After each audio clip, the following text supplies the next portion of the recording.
fois, dans une forêt déserte où les arbres fleurissaient et les oiseaux chantaient, le fils de la dame veuve sortit de son manoir pour aller chasser avec son cheval et ses lances. Une fois arrivé dans la forêt, il s'exerça au tir du javelot. Perceval pensa que ces bruits étaient des diables. Il voulut les attaquer. Perceval crut que c'étaient des anges. Donc, il se mit à genoux pour dire ses prières. Il ne faisait que de questionner les chevaliers. Cher Seigneur, vous qui vous appelez chevalier, quel est cet objet que vous tenez? Me voilà bien avancé. Je voulais te poser des questions et c'est toi qui m'interroges. Je te le dirai pourtant, c'est mon bouclier. Les chevaliers essayèrent d'avoir des informations, mais il ne fit que de le questionner sur l'équipement.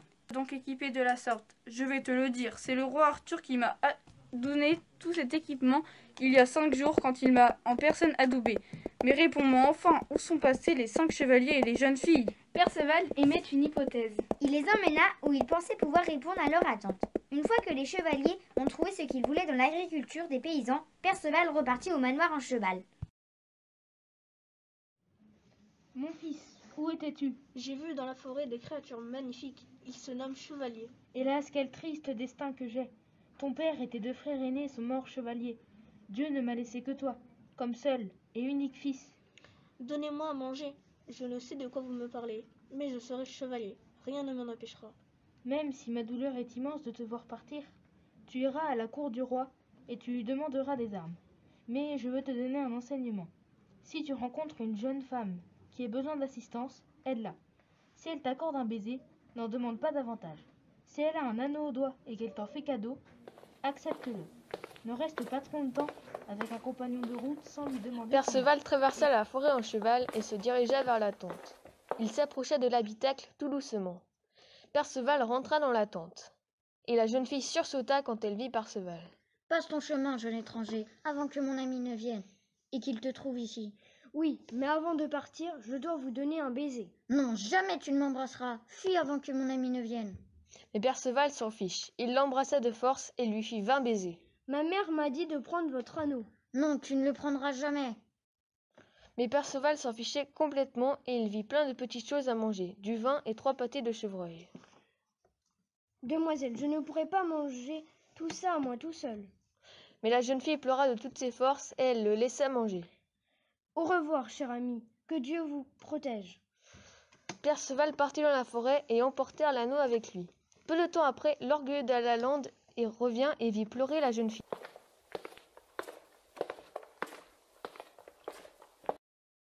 Que se passe-t-il, demoiselle?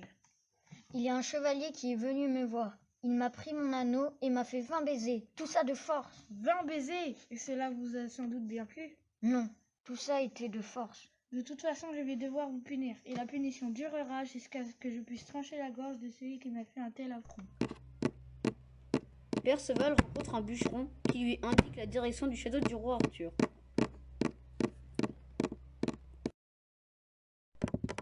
Perceval voit un chevalier armé tenant une coupe d'or.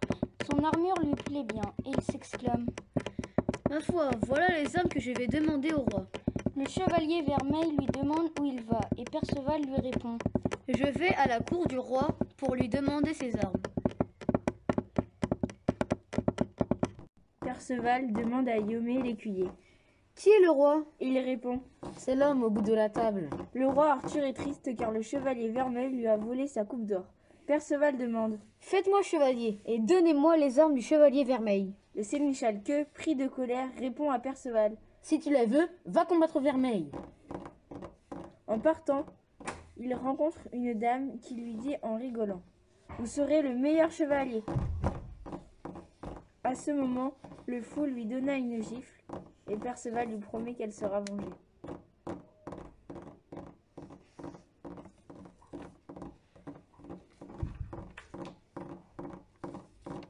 Perceval va combattre le chevalier Vermeil. Il lui demande de reposer ses armes, mais Vermeil ne veut pas. Alors, Perceval lui lance son javelot dans l'œil, Vermeil chute et meurt. Perceval lui prit sa magnifique armure.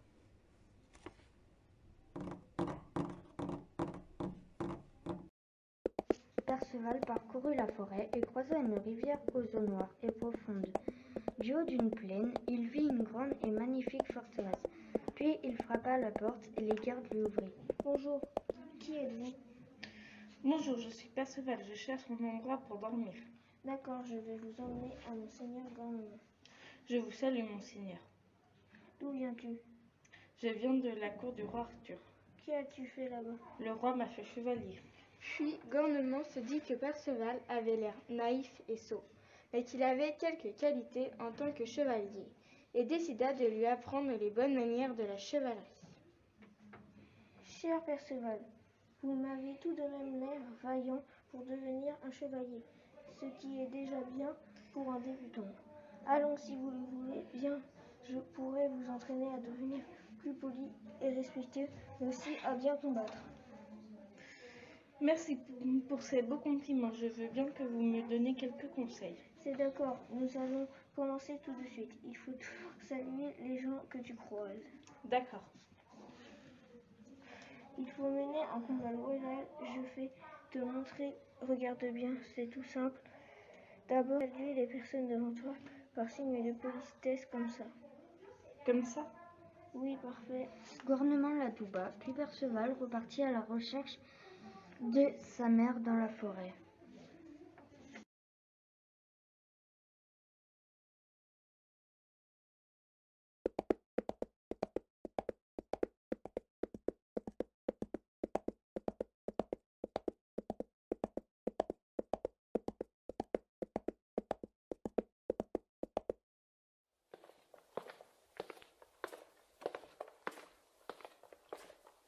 Perceval marcha dans la forêt et vit un château. Il s'approcha et passa sur un pont peu stable.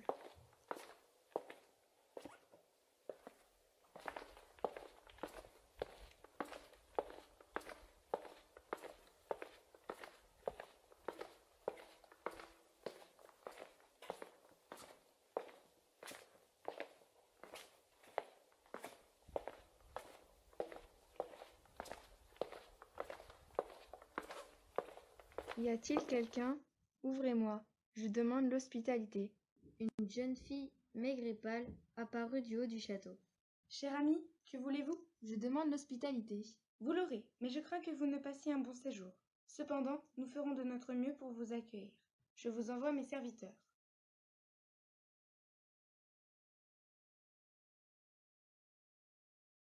Les serviteurs allèrent donc lui ouvrir. Ils l'emmenèrent donc dans une chambre. Deux chevaliers le rejoignirent dans la chambre, accompagnés d'une jeune femme. C'était Blanchefleur.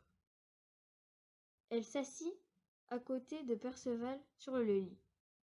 Perceval n'osa pas parler car il se rappela du conseil de Gornement de Gourte. Blanchefleur osa donc commencer le dialogue. D'où venez-vous? Je viens d'un noble seigneur qui se nomme Gornement de Gourte. Je suis ravie de vos paroles. Sachez que je suis sa nièce. Ensuite, ils se mirent à table dans une grande salle. Après avoir mangé peu, ils allèrent chacun de leur côté dans leur chambre. Perceval trouva le sommeil facilement, tandis que Blanchefleur, elle, eut du mal à le trouver. Elle décida donc d'aller se livrer à Perceval.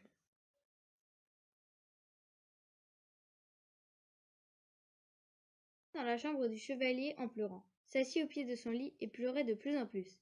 Perceval se réveilla et lui demanda: Que se passe-t-il? J'ai besoin de me confier. Je ne suis plus en sécurité. Clamadeux des îles a tué ou fait prisonnier tous mes chevaliers. S'il continue, il va tous nous tuer, nous voler notre territoire, et le château ne sera plus à nous, mais à lui. Cela me fait peine et me fait peur. Demain matin, je me tuerai de ma propre main. Au moins, je n'aurai plus de problème. Non, je vous l'interdis. Et demain, je vais défendre votre territoire et combattre ce chevalier. Pour la rassurer, Perceval l'invita dans son lit et ils passèrent la nuit ensemble. Perceval marche jusqu'à la salle à manger pour rejoindre Blanchefleur et lui annoncer sa nouvelle.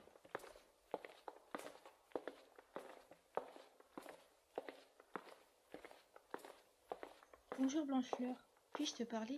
Oui, qu'est-ce qu'il y a?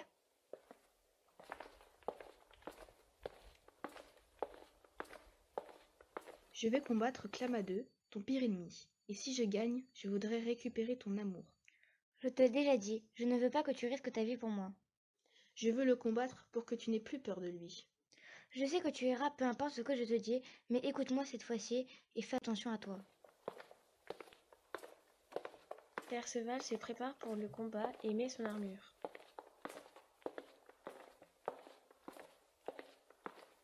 Le combat commence, les deux chevaliers s'avancent.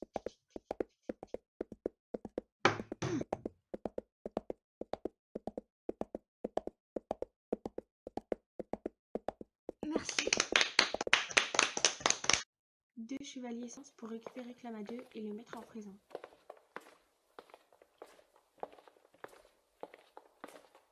Blanchefleur s'approche de Perceval. Je vais partir chercher ma mère et revenir avec si elle est encore vivante. Je comprends que tu veuilles la voir, j'espère vite te revoir. Perceval s'en va. Excusez-moi, est-ce qu'il y a un moyen pour traverser cette rivière? Non, désolé, il n'y a aucun passage. Si vous voulez, je peux vous héberger pour la nuit. Oui, avec plaisir, je vous en remercie. Voici l'extérieur de mon château. Entrons à l'intérieur. Votre demeure est resplendissante. Maintenant, allons souper. Perceval remarque qu'une jeune fille porte un Graal éblouissant. Ce dîner était délicieux, mais je dois aller me coucher. Demain, je dois repartir tôt. Bien sûr, je vous montre tout de suite votre chambre. Perceval se lève et descend dans la salle à manger. Roi pêcheur, êtes-vous là? Je vois qu'il n'y a personne. Il faut que je reparte.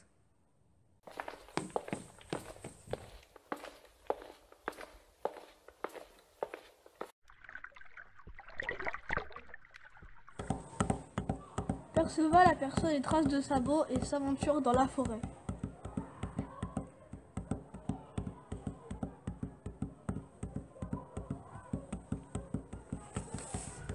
Il voit une jeune fille, s'approcha et alla lui parler. Bonjour, chère demoiselle, que faites-vous seule avec ce corps? C'est mon ami, il est mort. Un chevalier lui a coupé la tête. Qui êtes-vous? Je suis votre cousine, votre mère est morte. Qui vous a donné votre épée? C'est le roi pêcheur, quand j'ai passé une nuit dans son château. Avez-vous vu la lance qui saigne? Oui. Avez-vous posé des questions sur cette lance? Non, je n'ai pas parlé. Et le Graal? Je l'ai vu, mais je n'ai pas posé de questions. À cause de toi, le roi pêcheur ne pourra plus jamais marcher. Ne restez pas toute seule dans cette forêt. Plutôt, venez avec moi, nous allons retrouver l'homme qui a tué votre ami. Perceval partit à la recherche du chevalier.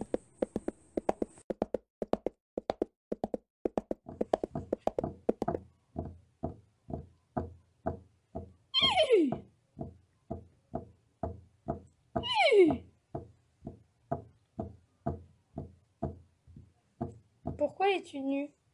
Parce que quelqu'un m'a agressé. L'orgueil de la lande apparut. Ça va? Non, car quelqu'un a mangé mes 3 pâtés et a fait des bisous à ma femme dans une tente. C'est moi, en fait. Je te provoque en duel pour venger tes crimes. Ok. Ils se battent. Perceval gagne. Je t'épargne. Va au château du roi Arthur. L'orgueil de la lande va au château du roi Arthur et dit: Perceval m'a battu. Il est un très bon chevalier. Il est aussi très gentil car il m'a épargné. Perceval est pensif dans la forêt enneigée. Viens à la cour du roi Arthur, jeune chevalier. Pauvre imbécile! Pauvre naïf! Je ne suis pas imbécile et ni un naïf. Tu m'as sorti de mes pensées. Ils s'élancent tous les deux, l'un sur l'autre, comme des bœufs. Ah! J'ai la clavicule cassée et l'épaule déboîtée! Il ne fallait pas me sortir de mes pensées. Je t'en supplie! Viens à la cour du roi Arthur! Pourquoi? Aïe! Aïe! Nous avons besoin de toi. Tu es un vaillant guerrier. D'accord, seigneur Gauvin. Qu'est-ce qu'on va voir à la cour du roi? Tu verras. La dame hideuse arriva à la fête en accusant Perceval de ne pas avoir posé à cette question. Sur la montagne de Montesclair, une demoiselle en détresse a besoin d'aide. 50 chevaliers se portent volontaires pour la secourir.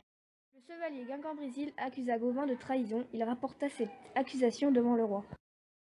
Ils décidèrent de régler leur compte par un combat singulier dans 40 jours.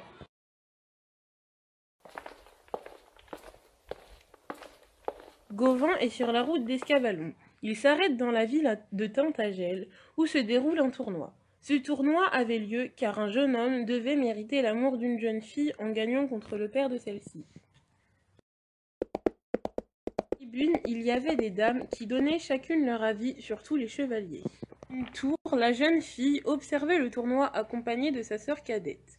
Elle vantait son chevalier, mais sa sœur dit en montrant Gauvin qu'elle en voyait un bien plus fort. Sa sœur la gifla.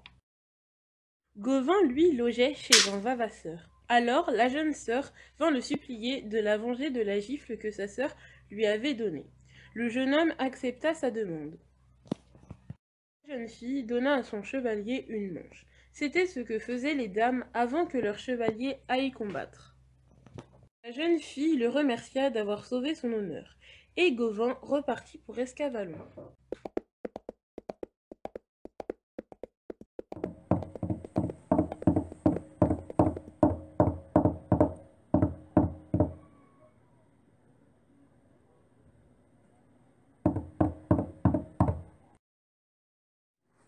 Béni soit celui qui m'envoie un aussi agréable compagnon. Cher Seigneur, venez vous asseoir auprès de moi, c'est avec grand plaisir que j'obéirai aux ordres de mon frère. Femme, honte à toi, tu embrasses celui qui a tué ton père.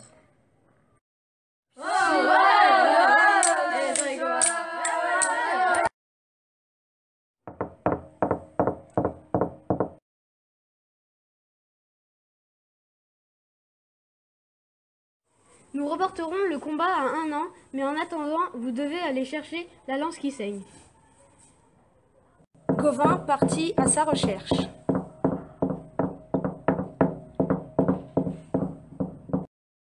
Gauvin entendit des cris, il alla voir ce qu'il se passe.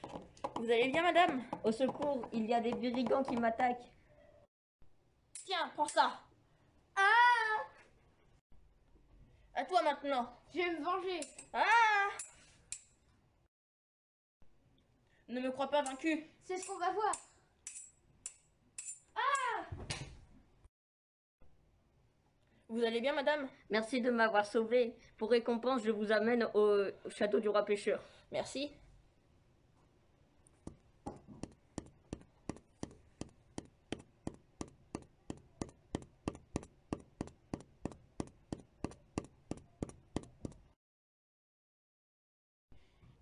Et là, la dame hideuse devint magnifique d'un coup. Waouh, vous êtes magnifique.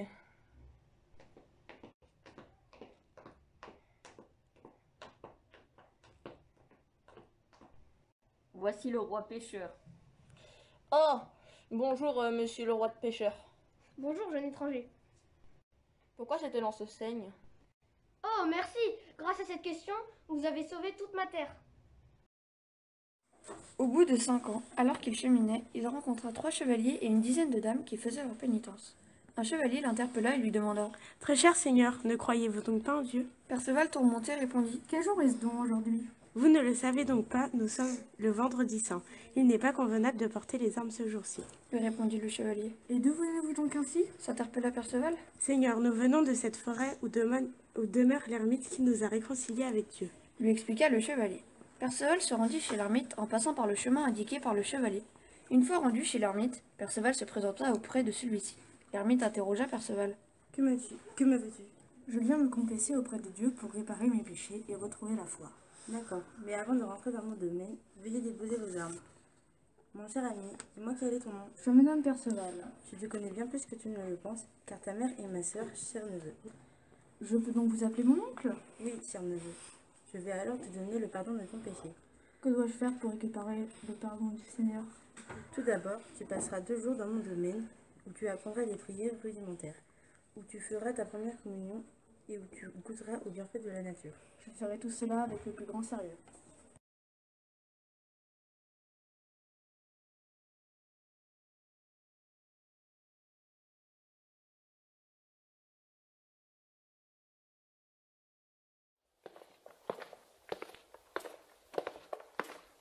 Perceval arrive devant un château construit sur la mer.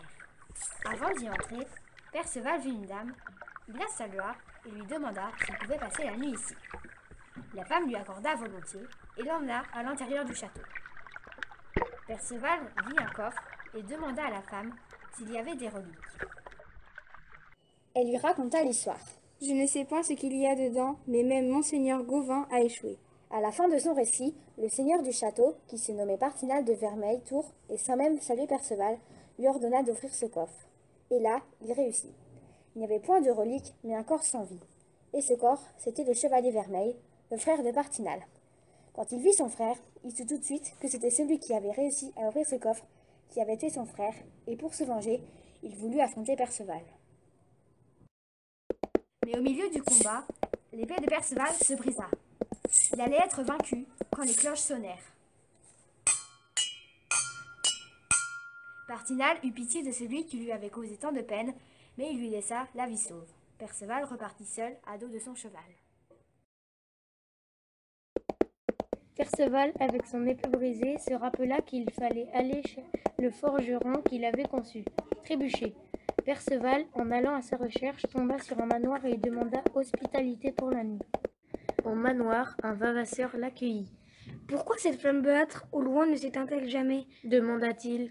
Ce château est un forgeron d'un grand âge. Il a fabriqué une épée solide et tranchante qui ne se cassera qu'une fois, et il sait que quand il l'aura ressoudée, elle ne tarderait pas à mourir. Mais comme vous le voyez, 2 dragons tueraient celui qui viendrait ressouder l'épée.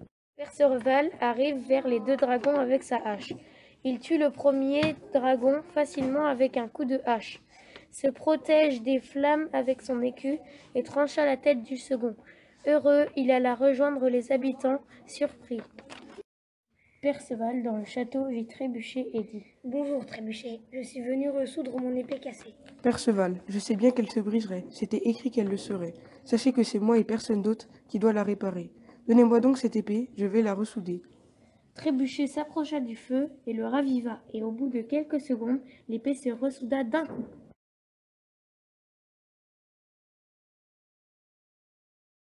Perceval prit son épée et repartit. Au loin, il entendait les cloches qui annonçaient la mort de Trébuchet. Perceval, se promenant dans une forêt, aperçoit Merlin. Il se présente, ils se parlent. Ce dernier lui indique le château du roi pêcheur et Perceval y part. Perceval dîne avec le roi pêcheur. Il pose les questions sur la lance et le drap de la malédiction. Perceval envoya une lettre à Blanchefleur qui le rejoint et ils se marièrent et vécurent heureux.